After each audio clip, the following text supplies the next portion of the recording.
I was mayor, I was mayor for 12 years, there was a very special place in the city of New York, and still is, that made the city special, and that is Staten Island. New York City is very lucky to have Staten Island. And the people who live on Staten Island are also somewhat different. They're New Yorkers in every respect, but they are also the most independent people in terms of what they demand of their legislators and what they demand of themselves. I would say the most independent in the country. And their member of Congress has to be an independent personality. Someone who will not just go along to get along. It has to be someone who will stand up and not be an ideologue, notwithstanding the fact that he may be a great Democrat. Occasionally he's going to differ when he thinks that the party line happens not to be in the best interest of the people of Staten Island. And I admire that, because that's the way I've always conducted my political life. I've never been an ideologue. I've always done what I thought was in the best interest of the people of the city and the state of New York. And that's why I'm here in support of Michael.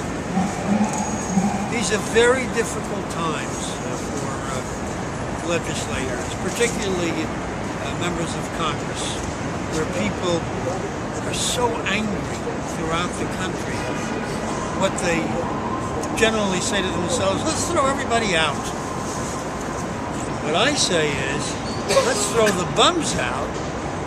Let's keep people who are representing their constituents, who are independent, who make us all proud.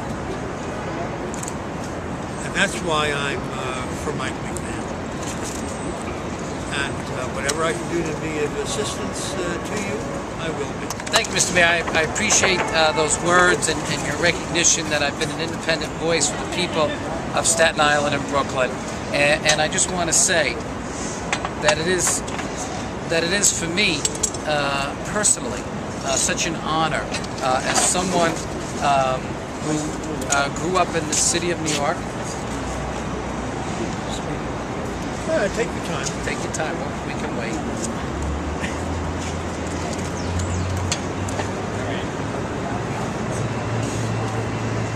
Okay, got it? Good. Okay. You good? Well, thank you, Mr. Mayor. I appreciate very much that endorsement, and you're recognizing that I come from a place, Staten Island, southern Brooklyn, where independence is sort of in our blood. As you said, we're proud New Yorkers, but we're very independent people, and recognizing that I've done my best to represent the interests of the people who sent me to Congress and not to be engaged in pursuing ideology or party politics. And that's something that you always stood for in Congress, and certainly in those 12 years in City Hall, where, you know, we think times are tough now, and they are, there's no question.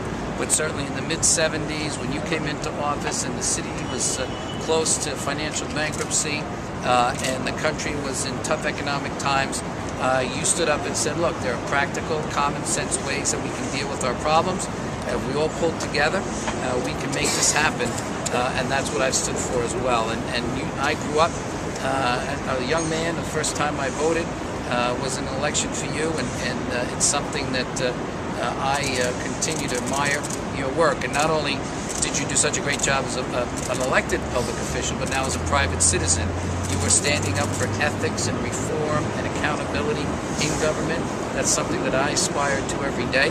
I'm proud of your reform movement and what you're doing for the state and the city, and that will bring to the country as well. So you're not only a great leader and a great spirit and a great life force here in our city, state, and country, but your role for ethics, standing up for our city, our state, and our country, and also being a very loud voice on behalf of our ally and friend in Israel.